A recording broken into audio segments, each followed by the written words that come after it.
fondamentaux, ils remettent en cause les fondamentaux de notre société. Et c'est pourquoi c'est un combat civilisationnel que nous menons. C'est donc un combat historique. Il ne faut rien lâcher. Il faut continuer. Il faut que les communistes cessent leur chantage au pass vaccinal. C'est une horreur. Tous dans la lutte, continuons.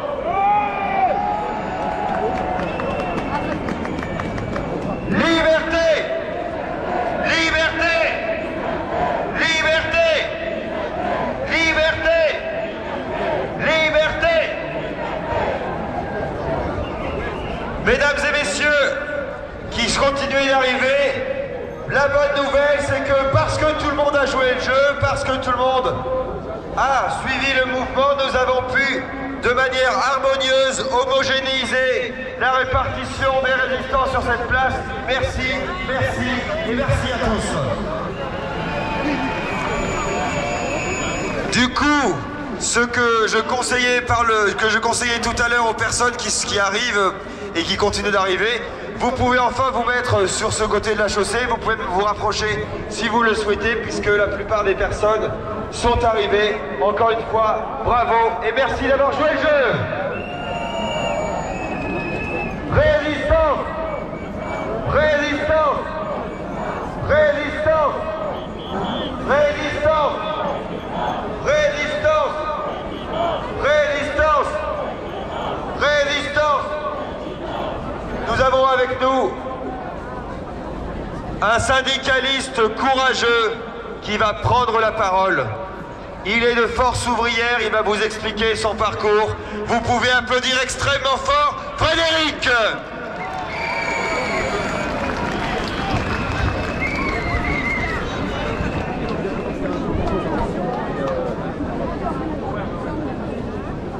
Bonjour à tous. Voilà, alors je suis très content d'être là, mais je dois vous avouer que je suis un peu déçu parce que BFM m'avait promis que je verrais une foule d'antisémites, de complotistes, adeptes de la Terre plate. On m'avait même dit que nous allions dégrader le mobilier urbain. Je n'ai rien vu de tout cela, ni aujourd'hui, ni la semaine dernière, ni cet été. Ce que j'ai devant moi, je ne vois qu'un peuple qui voit sa liberté lui filer entre les doigts et qui veut la reconquérir.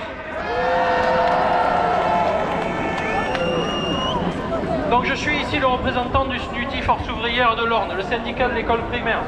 Je remercie chaleureusement les organisateurs de m'avoir permis de prendre la parole. J'ai l'obligation de dire que ma présence n'est pas un soutien politique, car ce n'est pas la vocation d'un syndicat. Néanmoins, nous nous joignons à la lutte contre le pass vaccinal, car notre devoir et notre engagement est la protection des droits des travailleurs et de leurs conditions d'exercice. Alors certains vont me demander, mais quel est le rapport entre le SNUDI FO et le pass vaccinal?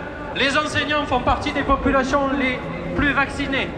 En quoi un pass vaccinal impacterait leurs conditions de travail, d'autant plus qu'ils n'y sont pas soumis? Premièrement, les psychologues scolaires, les infirmières scolaires, les médecins scolaires sont déjà soumis à l'obligation vaccinale. Et nombre d'entre eux ont déjà perdu leur emploi pour leur faire payer leur refus. Le SNUDI FO exige leur réintégration immédiate.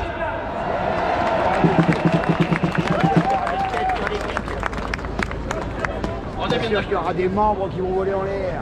D'autre part, s'ils sont très minoritaires, beaucoup de professeurs refusent encore de se faire vacciner. En cas d'obligation vaccinale étendue à l'ensemble de la fonction publique, vont-ils perdre leur emploi? N'oublions pas que ce pass est un abonnement vaccinal, renouvelable 3 fois par an, qui fait de tout vacciné un futur non vacciné. Beaucoup de professeurs doublent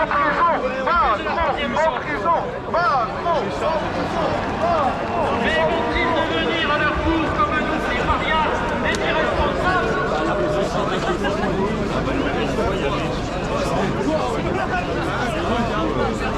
Cette obligation vaccinale est supposée être une mesure de protection, comme les protocoles sanitaires imposés à l'école. Nous en sommes actuellement à 50 protocoles sanitaires depuis le 11 août 2020. 50 manières différentes de prendre soin de son école. À ce stade, c'est de l'acharnement thérapeutique. Je vous laisse imaginer la perte de temps pour les directeurs, la perte enseignants et les élèves. Et pour quel résultat? Ces protocoles tour à tour recommandés, imposés, recommandés, imposés, le port du masque aux enseignants, aux élèves, dans la cour, en intérieur, dans la cour.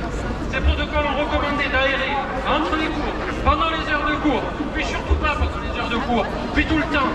Ils ont imposé des séances dans les séances de sport, 1 mètre de distance, puis 10 mètres, puis 2 mètres, en intérieur, plus aucune distance, sans masque, puis avec masque. Chers amis, qui peut encore raisonnablement croire qu'il s'agisse là de mesures de protection?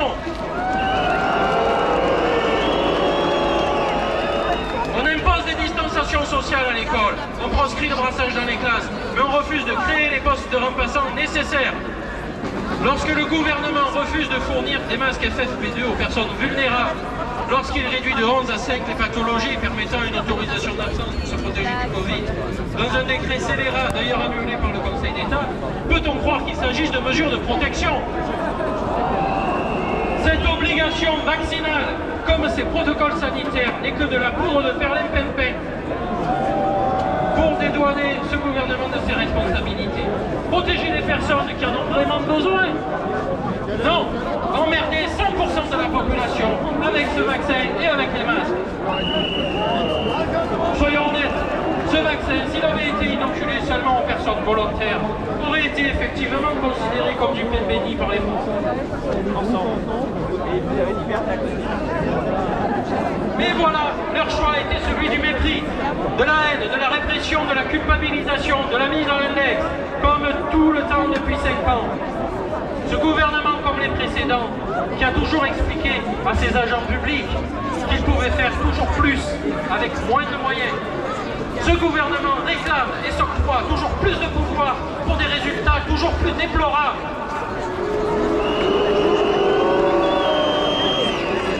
Beaucoup de professeurs n'en peuvent plus, mais ils se sentent seuls, démunis et pas représentés au sein de leur profession. Par ma présence, je tiens à leur dire qu'ils ne sont pas seuls. Que même dans un système qui tente de les museler, notamment avec l'odieuse loi pour l'école de la confiance, nous sommes là pour faire entendre leur voix. Beaucoup ont jeté l'éponge, mais nous, au StudiFO, nous sommes là. Non au passe vaccinal et à l'obligation vaccinale. Non au protocole pseudo-sanitaire à répétition. Oui à de vraies mesures simples, efficaces, à destination uniquement de ceux qui en ont vraiment besoin. Vive l'état de droit, vive l'école républicaine, vive la France libre, égalitaire et fraternelle. Merci à Frédéric. On peut applaudir très fort Frédéric et tous ses collègues et tous ses camarades pour leur courage. Le peuple français se réveille.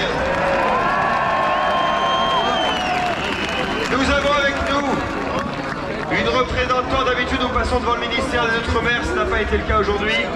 Mais nous avons avec nous une intervenante. Certains d'entre vous la connaissent. Elle est polynésienne. Il s'agit d'une femme de courage que vous pouvez applaudir très fort. Anne.